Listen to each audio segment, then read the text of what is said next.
ಭಾರತದಲ್ಲಿ ಪಂಚಾಯತ್ ರಾಜ್ ವ್ಯವಸ್ಥೆಯನ್ನು ಮೊದಲು ಅನುಷ್ಠಾನಕ್ಕೆ ತಂದಂತಹ ರಾಜ್ಯ ಯಾವುದು?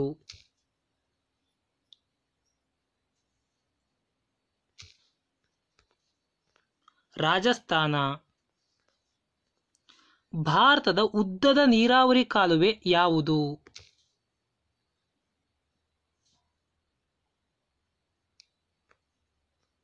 ಇಂದಿರಾ ಗಾಂಧಿ ಕಾಲುವೆ. ಲಕ್ಷದ್ವೀಪದಲ್ಲಿ ಎಷ್ಟು ದ್ವೀಪಗಳಿವೆ?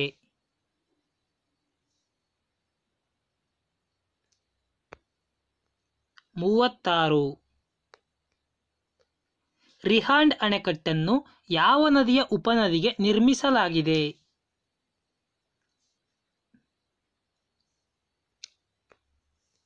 ಸೋನ್ ನದಿಯ ಉಪನದಿಗೆ. ನಾಗಾ, ಖಾಸಿ ಮತ್ತು ಗಾರೋ ಬೆಟ್ಟಗಳು ನೆಲೆಗೊಂಡಿರುವುದು ಎಲ್ಲಿ?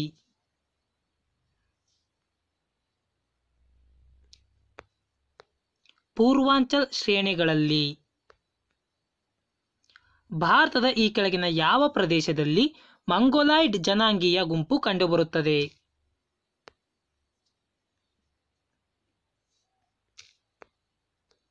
ಈಶಾನ್ಯ ಪ್ರದೇಶದಲ್ಲಿ. ಈ ಕೆಳಗಿನ ಯಾವ ಯೋಜನೆಯು ರೂರ್ಕೆಲಾ ಉಕ್ಕು ಸ್ಥಾವರಕ್ಕೆ ವಿದ್ಯುತ್ ಶಕ್ತಿಯನ್ನು ಸರಬರಾಜು ಮಾಡುತ್ತದೆ?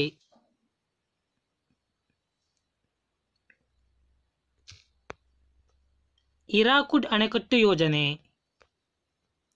ಪಶ್ಚಿಮ ಬಂಗಾಳವು ಎಷ್ಟು ದೇಶಗಳೊಂದಿಗೆ ಗಡಿಯನ್ನು ಹಂಚಿಕೊಂಡಿದೆ?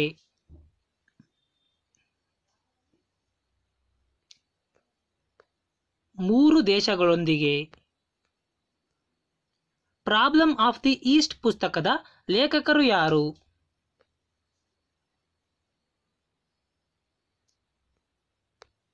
Lord Curzon. ಈ ಕೆಳಗಿನವುಗಳಲ್ಲಿ ಯಾವುದು ಭಾರತಕ್ಕೆ ಸಂವಿಧಾನವನ್ನು ರೂಪಿಸಲು ಒಂದು ಸಂವಿಧಾನ ಸಭೆಯ ಕಲ್ಪನೆಯನ್ನು ರೂಪಿಸಿತು?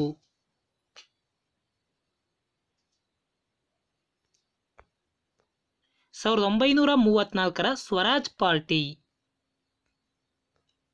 ಭೂದಾನ ಚಳುವಳಿಯನ್ನು ಪ್ರಾರಂಭಿಸಿದವರು ಯಾರು?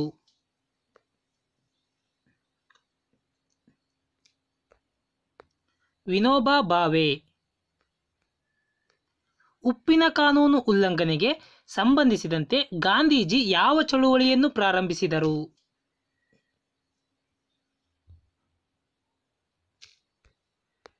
ನಾಗರಿಕ ಅಸಹಕಾರ ಚಳುವಳಿಯನ್ನು ಪ್ರಾರಂಭಿಸಿದರು. ಮಹಾತ್ಮ ಗಾಂಧೀಜಿಯವರ ದಂಡಿ ಮಾರ್ಚ್ ಯಾವುದರೊಂದಿಗೆ ಸಂಬಂಧಿಸಿದೆ?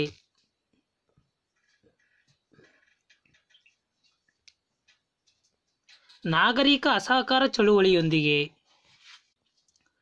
ಪ್ರಸಿದ್ಧ ಕವಿ ಕಾಳಿದಾಸ ಯಾರ ಆಸ್ಥಾನದಲ್ಲಿ ವಾಸಿಸುತ್ತಿದ್ದನು?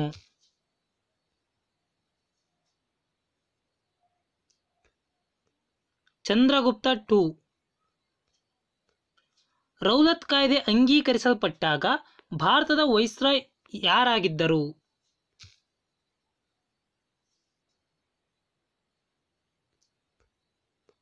ಲಾರ್ಡ್ ಚೆಲ್ಮ್ಸ್ಫೋರ್ಡ್. ಲೋಧಿ ಸಾಮ್ರಾಜ್ಯವನ್ನು ಸ್ಥಾಪಿಸಿದವರು ಯಾರು?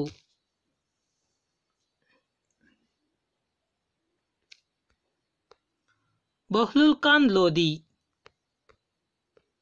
ಐನ್ ಐ ಅಕ್ಬರಿಯನ್ನು ಬರೆದವರು ಯಾರು?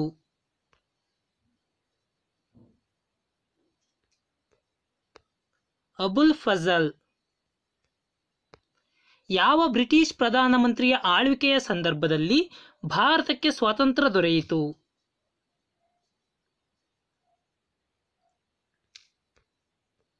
ಕ್ಲಿಮೆಂಟ್ ಅಟ್ಲಿ. ಗಾಂಧಾರ ಕಲೆಯು ಪ್ರವರ್ಧಮಾನಕ್ಕೆ ಬಂದದ್ದು ಯಾರ ಕಾಲದಲ್ಲಿ?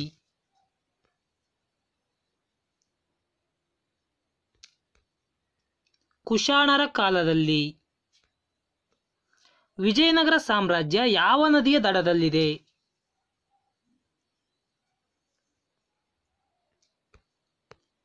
ತುಂಗಭದ್ರಾ ನದಿಯ ದಡದಲ್ಲಿದೆ. ಭಾರತ ಸಂವಿಧಾನದ 73ನೇ ತಿದ್ದುಪಡಿಯು ಯಾವುದರ ಕುರಿತು ವ್ಯವಹರಿಸುತ್ತದೆ?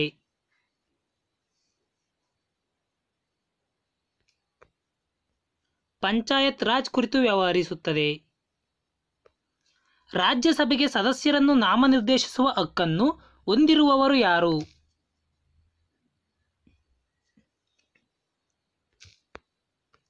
ಅಧ್ಯಕ್ಷರು, ರಾಷ್ಟ್ರಾಧ್ಯಕ್ಷರು. ಸಂಸತ್ತಿನ ಸದಸ್ಯರ ಸಂಬಳವನ್ನು ನಿರ್ಧರಿಸುವವರು ಯಾರು?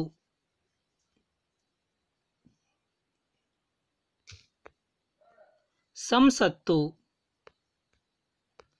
ಮೂಲಭೂತ ಹಕ್ಕುಗಳನ್ನು ಯಾವ ಸಂವಿಧಾನದಿಂದ ತೆಗೆದುಕೊಳ್ಳಲಾಗಿದೆ?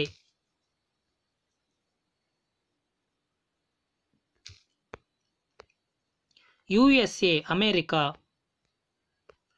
ಕೆಳಗಿನವುಗಳಲ್ಲಿ ಯಾವುದು ಮೂಲಭೂತ ಹಕ್ಕುಗಳ ರಕ್ಷಕ?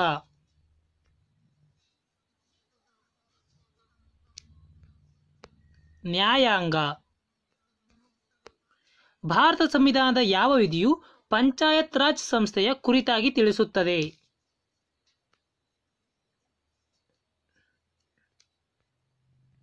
40ನೇ ವಿಧಿ. ರಾಜ್ಯ ಶಾಸಕಾಂಗದ ಅನುಮತಿಯಿಲ್ಲದೆ ಗವರ್ನರ್ ನೀಡಿದ ಆದೇಶವು ಎಷ್ಟು ಅವಧಿಗೆ ಪರಿಣಾಮಕಾರಿಯಾಗಿರುತ್ತದೆ?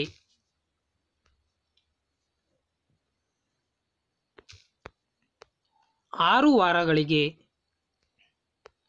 ಸಂವಿಧಾನದ 93ನೇ ತಿದ್ದುಪಡಿ ಯಾವುದರ ಕುರಿತು ತಿಳಿಸುತ್ತದೆ?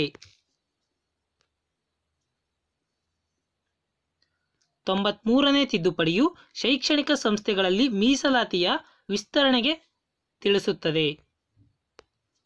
ಭಾರತದ ಮೊದಲ ಮುಖ್ಯ ಚುನಾವಣಾ ಆಯುಕ್ತರು ಯಾರು?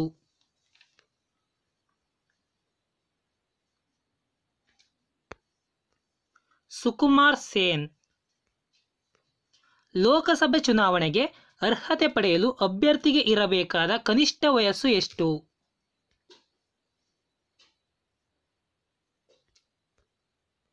25 ವರ್ಷಗಳು. ಭಾರತದ ರಾಷ್ಟ್ರಾಧ್ಯಕ್ಷರ ಚುನಾವಣೆಯಲ್ಲಿಯ ವಿವಾದಗಳ ಪ್ರಕರಣಗಳನ್ನು ಎಲ್ಲಿ ಉಲ್ಲೇಖಿಸಬಹುದು?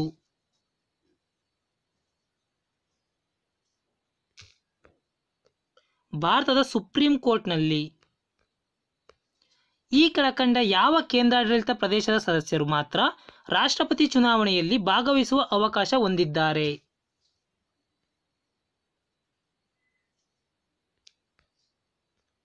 ಪುದುಚೇರಿ ಮಾತ್ರ. ಈ ಕೆಳಗಿನ ಯಾರು ಜನರಿಂದ ಚುನಾಯಿಸಲ್ಪಡದಿದ್ದರೂ ಸಹ ಸಂಸತ್ತಿನ ಕಾರ್ಯಕಲಾಪಗಳಲ್ಲಿ ಭಾಗವಹಿಸಬಹುದು?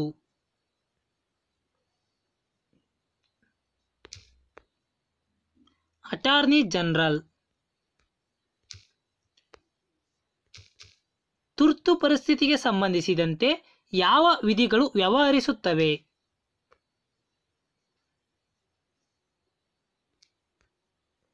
352, 356, 360ನೇ ವಿಧಿಗಳು. ಯಾವ ವಿಧಿಯು ಅಸ್ಪೃಶ್ಯತೆಯ ಕುರಿತು ತಿಳಿಸುತ್ತದೆ?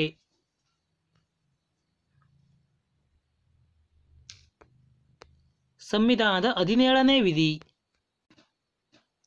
ಕಾರ್ಬನ್ ನ್ಯೂಕ್ಲಿಯಸ್ನಲ್ಲಿ ಎಷ್ಟು ಪ್ರೋಟಾನ್ಗಳಿವೆ?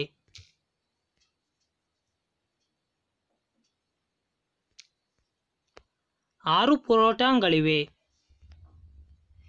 ಜೈವಿಕ ಡೀಸೆಲ್ ಉತ್ಪಾದನೆಗೆ ಕೆಳಗಿನ ಯಾವ ಪ್ರಕ್ರಿಯೆಯನ್ನು ಬಳಸಲಾಗುತ್ತದೆ?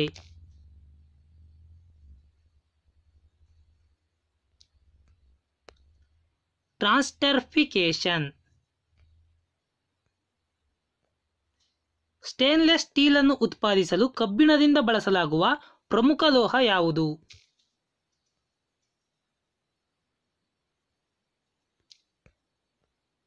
ಕ್ರೋಮಿಯಂ. ಯಾವುದರ ಕಾರಣದಿಂದ ಓಝೋನ್ ಸವಕಳಿಯಾಗುತ್ತದೆ?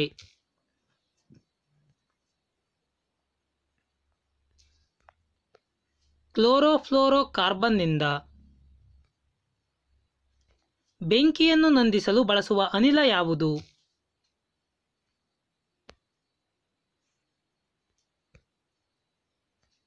ಇಂಗಾಲದ ಡೈಆಕ್ಸೈಡ್. ಎಲೆಕ್ಟ್ರಿಕ್ ಸರ್ಕ್ಯೂಟ್ನಲ್ಲಿ ವಿದ್ಯುತ್ತನ್ನು ಮಿತಿಗೊಳಿಸಲು ಬಳಸಲಾಗುವ ಸಾಧನ ಯಾವುದು?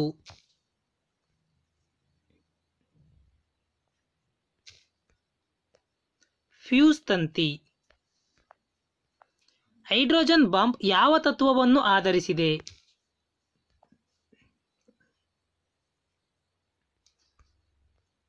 ಅನಿಯಂತ್ರಿತ ಸಮ್ಮಿಳನ ಕ್ರಿಯೆ.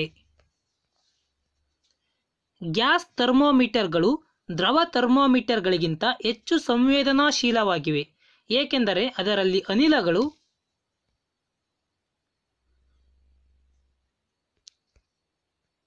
ವಿಸ್ತಾರವಾದ ದೊಡ್ಡ ಗುಣಾಂಕವನ್ನು ಹೊಂದಿರುತ್ತವೆ. ಆದ್ದರಿಂದ ಕಂಪಿಸುವ ಸ್ಟ್ರಿಂಗ್ನ ನಡವಳಿಕೆಯನ್ನು ಅಧ್ಯಯನ ಮಾಡಲು ಬಳಸುವ ಉಪಕರಣ ಯಾವುದು?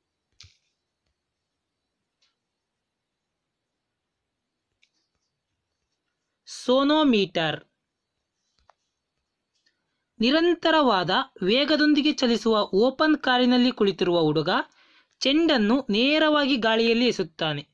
ಆಗ ಚೆಂಡು ಬೀಳುವುದು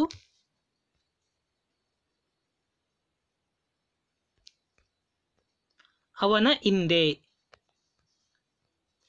ರೆಗ್ಯುಲೇಟೆಡ್ ವಿದ್ಯುತ್ ಸರಬರಾಜಿಗೆ ಈ ಕೆಳಗಿನವುಗಳಲ್ಲಿ ಯಾವುದನ್ನು ಬಳಸಲಾಗುತ್ತದೆ?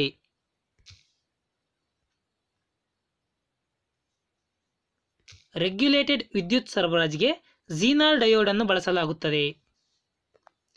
ಶೈತ್ಯೀಕರಣವು ಯಾವುದರ ಒಂದು ಪ್ರಕ್ರಿಯೆಯಾಗಿದೆ?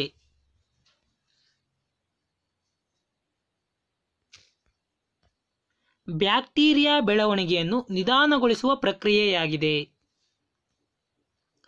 ವಾಚ್ ಸ್ಟ್ರಿಂಗ್ನಲ್ಲಿ ಸಂಗ್ರಹವಾಗಿರುವ ಶಕ್ತಿ ಯಾವುದು?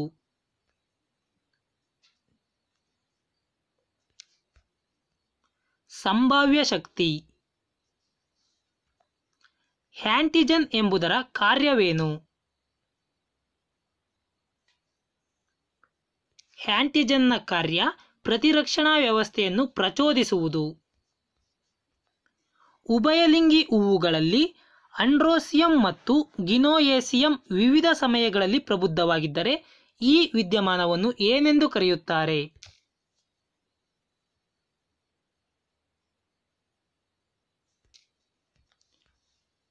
ಉಭಯಲಿಂಗಿ ಹೂವುಗಳಲ್ಲಿ ಆಂಡ್ರೋಸಿಯಂ ಮತ್ತು ಗಿನೋಯೇಸಿಯಂ ವಿವಿಧ ಸಮಯಗಳಲ್ಲಿ ಪ್ರಬುದ್ಧವಾಗಿದ್ದರೆ ಈ ವಿದ್ಯಮಾನವನ್ನು ಡಿಕೋಗಾಮಿ ಎಂದು ಕರೆಯುತ್ತಾರೆ.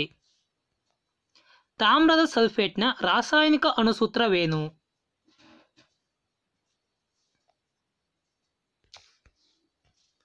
CuSO4. ಸಿಮೆಂಟ್ ಇವುಗಳ ಮಿಶ್ರಣವಾಗಿದೆ.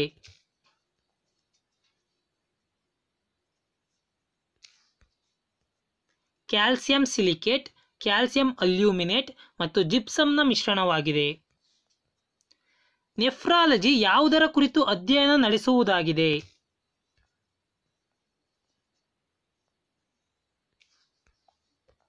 ಮೂತ್ರಪಿಂಡಗಳ ಬಗ್ಗೆ ಅಧ್ಯಯನ ನಡೆಸುವುದಾಗಿದೆ. ಕಾಮಾಲೆಯು ಒಂದು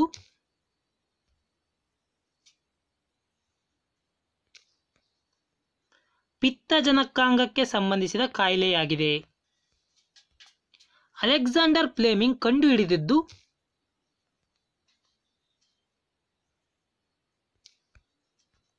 ಪೆನ್ಸಿಲಿನ್ ಅನ್ನು.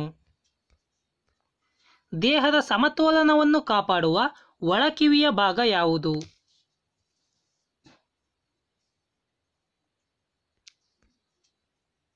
ಎಂಡೋಲಿಂಪ್. ವಿಟಮಿನ್ ಸಿ ಕೊರತೆಯಿಂದ ಉಂಟಾಗುವ ಅನಾರೋಗ್ಯ ಯಾವುದು?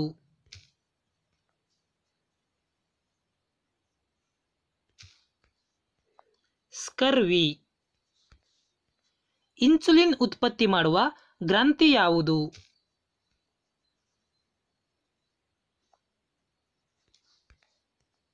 ಮೇದೋಜೀರಕಾಂಗ ಗ್ರಂಥಿ.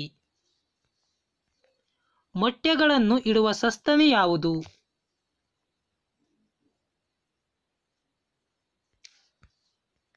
ಪ್ಲಾಟಿಪಸ್.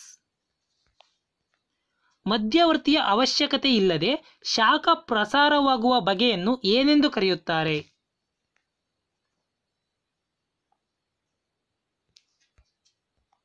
ಉಷ್ಣ ವಿಕಿರಣ. ಈ ಕೆಳಗಿನ ಯಾವುದು ಕಾರ್ಬನ್ನ ಸಂಯುಕ್ತ ವಸ್ತು?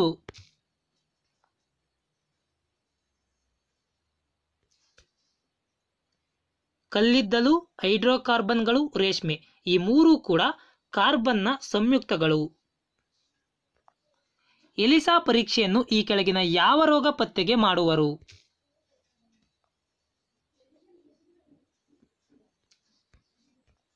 HIV ಪತ್ತೆಗೆ. ತೋಟಗಾರಿಕಾ ಕ್ಷೇತ್ರದಲ್ಲಿನ ಪ್ರಗತಿಯನ್ನು ಹೀಗೆಂದು ಕರೆಯುತ್ತಾರೆ.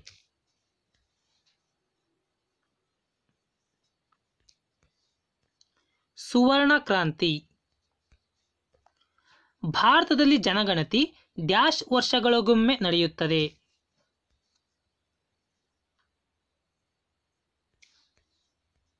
ಹತ್ತು ವರ್ಷಗಳಿಗೊಮ್ಮೆ. ಭಾರತದ ಆರ್ಥಿಕ ಯೋಜನೆಯ ಪಿತಾಮಹ ಯಾರು?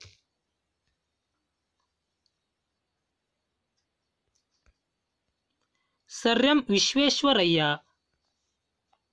ಇದು ಬ್ಯಾಂಕುಗಳ ಬ್ಯಾಂಕ್ ಆಗಿದೆ.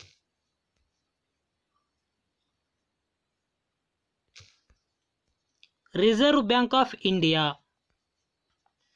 ಗುಜರಾತಿನ ಕೈರಾ ಜಿಲ್ಲೆಯ ಆನಂದ್ ಹೈನುಗಾರಿಕೆಯನ್ನು ಪ್ರಾರಂಭಿಸಿದವರು ಯಾರು? ಆನಂದ್ ಹೈನುಗಾರಿಕೆಯನ್ನು ಪ್ರಾರಂಭಿಸಿದವರು ವರ್ಗೀಸ್ ಕ್ಯೂರಿಯನ್. ಪಂಚವಾರ್ಷಿಕ ಯೋಜನೆಗಳ ಉದ್ದೇಶವೇನು?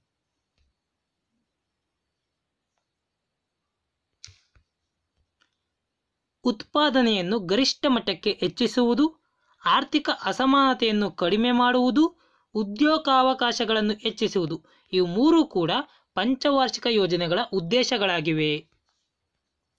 ರಾಸಾಯನಿಕ ಗೊಬ್ಬರದಲ್ಲಿ ಸಾಮಾನ್ಯವಾಗಿ ಬರುವ ಮೂರು ಮೂಲ ವಸ್ತುಗಳು ಯಾವುವು?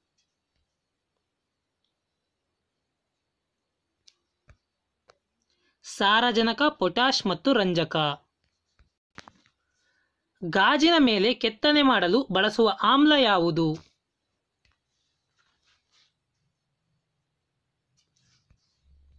H2SO4. ಮ್ಯಾಸ್ಟೋಲಾಜಿ ಎನ್ನುವುದು ಏನು?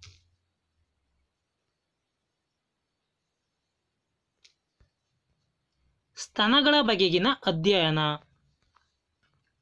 ಅತಿ ಕಡಿಮೆ ಕುದಿಯುವ ಬಿಂದು ಹೊಂದಿರುವ ಮೂಲವಸ್ತು ಯಾವುದು?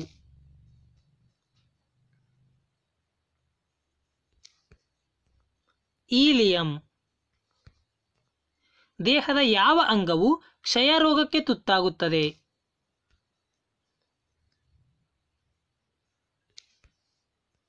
ಶ್ವಾಸಕೋಶ.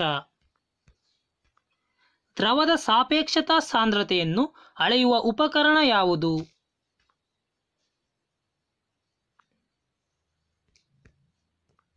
ಹೈಡ್ರೋಮೀಟರ್. ಘನವಸ್ತುಗಳಲ್ಲಿ ಶಾಖ ಪ್ರಸಾರವು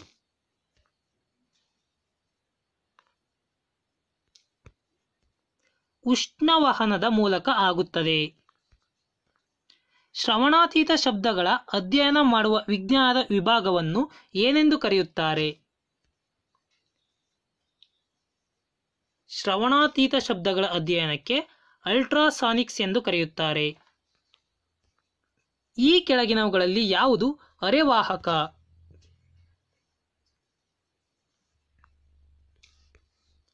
ಜರ್ಮೇನಿಯಂ. ಬಟ್ಟೆ ಒಗೆಯುವ ಯಂತ್ರವು ಕಾರ್ಯನಿರ್ವಹಿಸುವುದು ಈ ಕೆಳಗಿನ ಯಾವ ತತ್ವದ ಆಧಾರದ ಮೇಲೆ?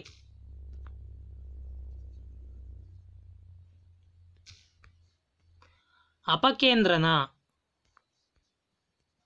ಸಂಶೋಧನೆ ಮತ್ತು ಸಂಶೋಧಕರಿಗೆ ಸಂಬಂಧಿಸಿದಂತೆ ಕೆಳಗಿನ ಯಾವ ಹೊಂದಾಣಿಕೆ ತಪ್ಪಾಗಿದೆ?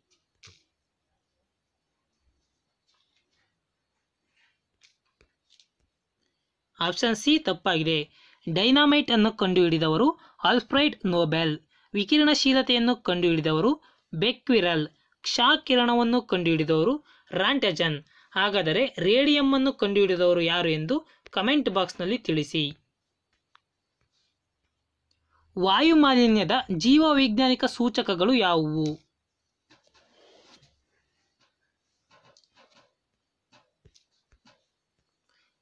ಶಿಲಾವಲ್ಕಗಳು. ರಾತ್ರಿ ವೇಳೆಯಲ್ಲಿ ಅತ್ಯಂತ ಪ್ರಕಾಶಮಾನವಾಗಿ ಕಾಣುವ ಗ್ರಹ ಯಾವುದು?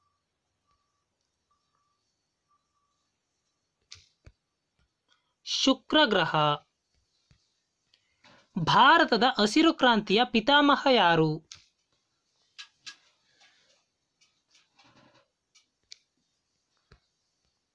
MS ಸ್ವಾಮಿನಾಥನ್. ಒಂದು ರಾಷ್ಟ್ರವು ಮತ್ತೊಂದು ರಾಷ್ಟ್ರದಿಂದ ಸರಕುಗಳನ್ನು ಕೊಂಡು ಬೇರೊಂದು ರಾಷ್ಟ್ರಕ್ಕೆ ಮಾರುವುದನ್ನು ಏನೆಂದು ಕರೆಯುತ್ತಾರೆ?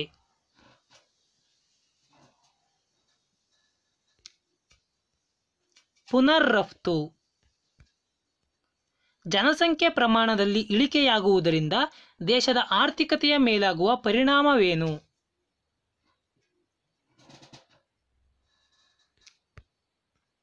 ತಲಾ ಆದಾಯದಲ್ಲಿ ಹೆಚ್ಚಳ. ಒಂದು ಆರ್ಥಿಕ ವರ್ಷದ ಅವಧಿಯಲ್ಲಿ ದೇಶವು ಉತ್ಪಾದಿಸಿದ ಎಲ್ಲಾ ಸರಕು ಮತ್ತು ಸೇವೆಗಳ ಒಟ್ಟು ಮೌಲ್ಯವನ್ನು ಏನೆಂದು ಕರೆಯುತ್ತಾರೆ?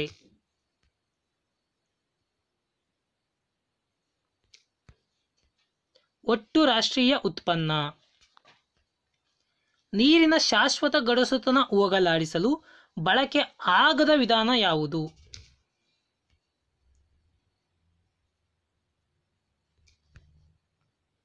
ಕುದಿಸುವಿಕೆಯಿಂದ ನೀರಿನ ಶಾಶ್ವತ ಗಡಸುತನವನ್ನು ನಿವಾರಿಸಲು ಸಾಧ್ಯವಿಲ್ಲ. ಕಾಸ್ಟಿಕ್ ಸೋಡಾ ಸೇರ್ಪಡೆಯಿಂದ ಕೂಡ ಅದನ್ನು ಗಡಸುತನವನ್ನು ಹೋಗಲಾಡಿಸಬಹುದು. ಸೋಡಿಯಂ ಕಾರ್ಬೋನೇಟ್ನ ಸೇರ್ಪಡೆಯಿಂದ ಕೂಡ ಗಡಸುತನವನ್ನು ಹೋಗಲಾಡಿಸಬಹುದು. ಆಸವನ ಅಥವಾ ಡಿಸ್ಟಿಲೇಷನ್ ಕ್ರಿಯೆಯಿಂದ ನೀರಿನ ಶಾಶ್ವತ ಗಡಸುತನವನ್ನು ಹೋಗಲಾಡಿಸಬಹುದು. ಮಾನವ ದೇಹದಲ್ಲಿ ಅತ್ಯಧಿಕ ಪ್ರಮಾಣದಲ್ಲಿ ಅಂದರೆ 65% ಇರುವ ಧಾತು ಯಾವುದು?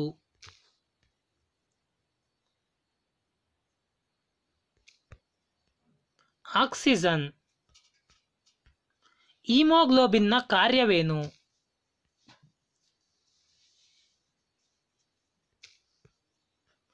ಆಕ್ಸಿಜನ್ನ ಸಾಗಾಣಿಕೆ. ಗಾಳಿಯಿಂದ ಗಾಜಿನ ಹಲಗೆಗೆ ಬೆಳಕಿನ ಕಿರಣ ಪ್ರವೇಶಿಸಿದಾಗ ಇದರಲ್ಲಿ ಬದಲಾವಣೆಯಾಗುವುದಿಲ್ಲ. ಈ ಕೆಳಗಿನ ಯಾವುದರಲ್ಲಿ ಬದಲಾವಣೆಯಾಗುವುದಿಲ್ಲ? ಗಾಳಿಯಿಂದ ಗಾಜಿನ ಹಲಗೆಗೆ ಬೆಳಕಿನ ಕಿರಣ ಪ್ರವೇಶಿಸಿದಾಗ ಆವರ್ತದಲ್ಲಿ ಫ್ರೀಕ್ವೆನ್ಸಿಯಲ್ಲಿ ಬದಲಾಗುವುದಿಲ್ಲ. ಹರಿಗೋಪಾಲ್ ಬಾಲ್ ಮತ್ತು ಲೋಕನಾಥ್ ಬಾಲ್ ಈ ಕೆಳಗಿನ ಯಾವ ಘಟನೆಗೆ ಸಂಬಂಧಿಸಿದ್ದಾರೆ?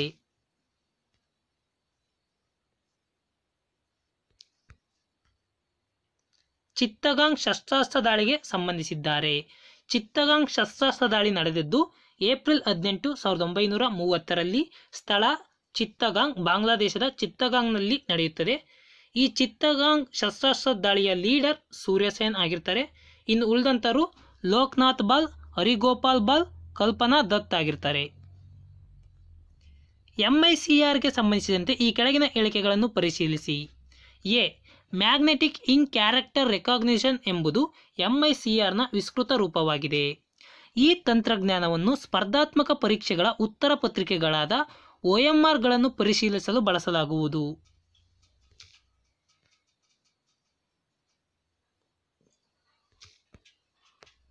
ಎ ಮತ್ತು ಎ ಸರಿ, ಬಿ ತಪ್ಪು.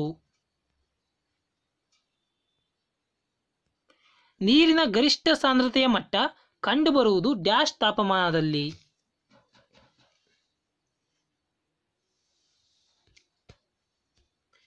4 ಡಿಗ್ರಿ ಸೆಲ್ಸಿಯಸ್ನಲ್ಲಿ, ಅಪ್ರಾಕ್ಸಿಮೇಟ್ಲಿ 3.98 ಡಿಗ್ರಿ ಸೆಲ್ಸಿಯಸ್ನಲ್ಲಿ. ಇದನ್ನು ಡಿಗ್ರಿ ಫ್ಯಾರನೈಟ್ಗೆ ಕನ್ವರ್ಟ್ ಮಾಡಿದರೆ 39.16 ಡಿಗ್ರಿ ಫ್ಯಾರನೈಟ್ನಲ್ಲಿ ನೀರಿನ ಗರಿಷ್ಠ ಸಾಂದ್ರತೆ ಕಂಡುಬರುತ್ತದೆ. ಈ ಕೆಳಗಿನವುಗಳಲ್ಲಿ ಹಣ್ಣುಗಳಲ್ಲಿ ಕಂಡುಬರುವ ಸಿಹಿಯಾದ ಅಂಶ ಯಾವುದು?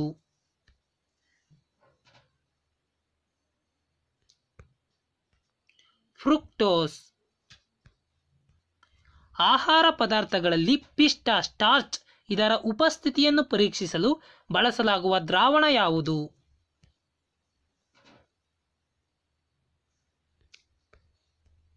ಅಯೋಡಿನ್ ದ್ರಾವಣ. ಇದು ಮಾನವನ ಆಹಾರದಲ್ಲಿನ ಅತ್ಯಂತ ಸಾಮಾನ್ಯ ಕಾರ್ಬೋಹೈಡ್ರೇಟ್ ಆಗಿದೆ ಮತ್ತು ಆಲೂಗಡ್ಡೆ, ಗೋಧಿ, ಮೆಕ್ಕೆಜೋಳ, ಅಕ್ಕಿ ಹಾಗೂ ಮರಗೆಣಸಿನಂತಹ ಪ್ರಧಾನ ಆಹಾರಗಳಲ್ಲಿ ದೊಡ್ಡ ಪ್ರಮಾಣದಲ್ಲಿ ಕಂಡುಬರುತ್ತದೆ.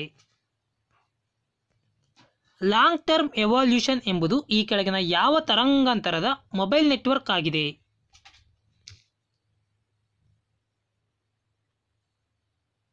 ಲಾಂಗ್ ಟರ್ಮ್ ಎವಾಲ್ಯೂಷನ್ ಎಂಬುದು 4G ನೆಟ್ವರ್ಕ್ನ ತರಂಗಾಂತರದ ಮೊಬೈಲ್ ನೆಟ್ವರ್ಕ್ ಆಗಿದೆ. ಸಿನ್ನಾಬಾರ್ ಎಂಬುದು ಈ ಕೆಳಗಿನ ಯಾವ ಮೂಲ ವಸ್ತುವಿನ ಅದಿರಾಗಿದೆ?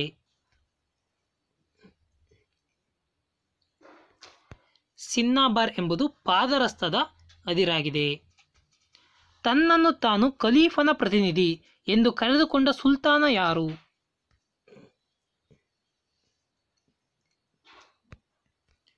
ಇಲ್ತಮಷ್. ಮಸೂದೆಗಳ ಮಂಡನೆ ಸಂದರ್ಭದಲ್ಲಿ ಎರಡೂ ಸದನಗಳ ನಡುವೆ ಬಿಕ್ಕಟ್ಟು ಉಂಟಾದಾಗ ಅದನ್ನು ಹೋಗಲಾಡಿಸಲು ಈ ಕೆಳಗಿನ ಯಾವ ವಿಧಿಯನ್ವಯ ಜಂಟಿ ಸಭೆಯನ್ನು ಕರೆಯಬಹುದು?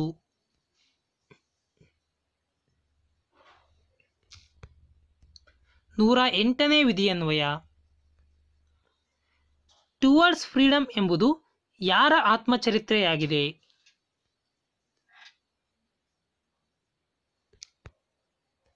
ಜವಾಹರ್ಲಾಲ್ ನೆಹರು ಅವರ ಆತ್ಮಚರಿತ್ರೆಯಾಗಿದೆ. ಈ ಕೆಳಗಿನವುಗಳಲ್ಲಿ ದಾದಾಬಾಯಿ ನವರೋಜಿಯಿಂದ ಪ್ರಾರಂಭಗೊಂಡ ಆಂಗ್ಲೋ ಗುಜರಾತಿ ಪತ್ರಿಕೆ ಯಾವುದು?